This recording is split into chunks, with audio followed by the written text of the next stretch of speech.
The Alchemist by Paulo Coelho.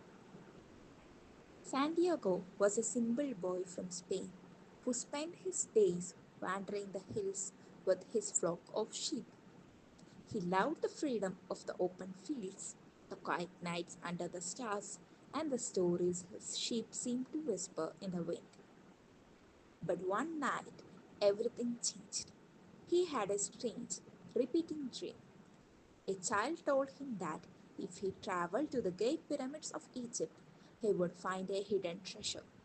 At first, Santiago dismissed it as just a dream, but something inside him couldn't let it go. One day, while resting in an old village, he met a mysterious old man named Melchizedek, who claimed to be a king. This king told Santiago something astonishing. When you truly want something, the entire universe conspires to help you achieve it.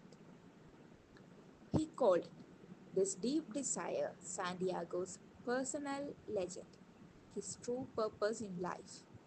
The old king gave him two magical stones, Urim and Thummim, to guide him on his journey. Filled with hope, Santiago sold his sheep and set off for Africa.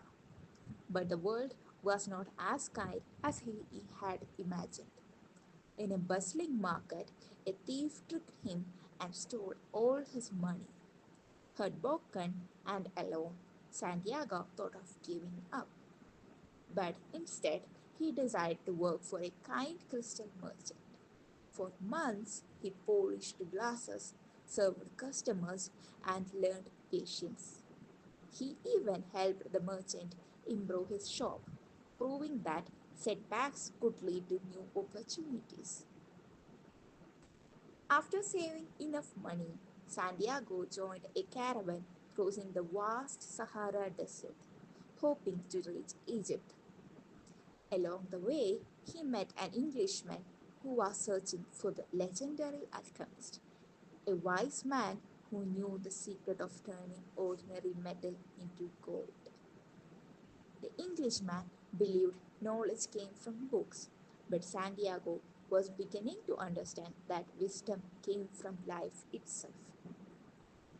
As they traveled, Santiago learned to observe the desert, the language of the wind, and the silent message of the world around him. Finally, in a distant oasis, he met the alchemist, a powerful and mysterious figure who saw greatness in the young shepherd.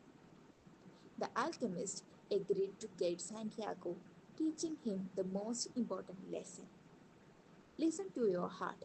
It knows all the things because it comes from the soul of the world. But their journey was not easy. Warring tribes in the desert captured them, and to prove his worth, Santiago was challenged to perform an impossible task, turn himself into the wind. Terrified but determined, he closed his eyes, listened to his heart, and spoke to the desert, the wind, and even the sun. To everyone's amazement, a powerful gust of wind swept through the camp, freeing them. At last, after many trials, Santiago reached the pyramids. With trembling hands, he dug where his dream had told him the treasure lay, but found nothing. Just as despair set in, a group of robbers found him. One of them laughed and said, "You fool, I once dreamed of the treasure buried under a shepherd's tree in Spain." In that moment, Santiago understood. The treasure was never in Egypt. It was back where his journey had begun.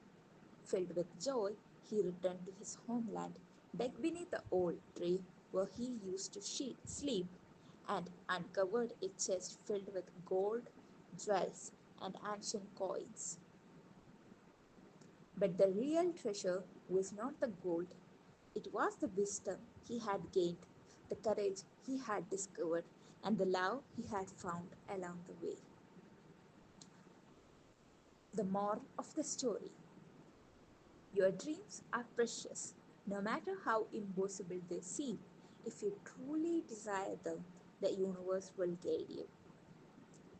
The journey is just as important as destination.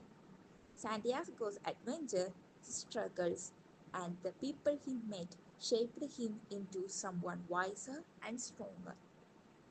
Last but not the least, the greatest treasure is not the gold, but the lesson you learn and the person you become. The end.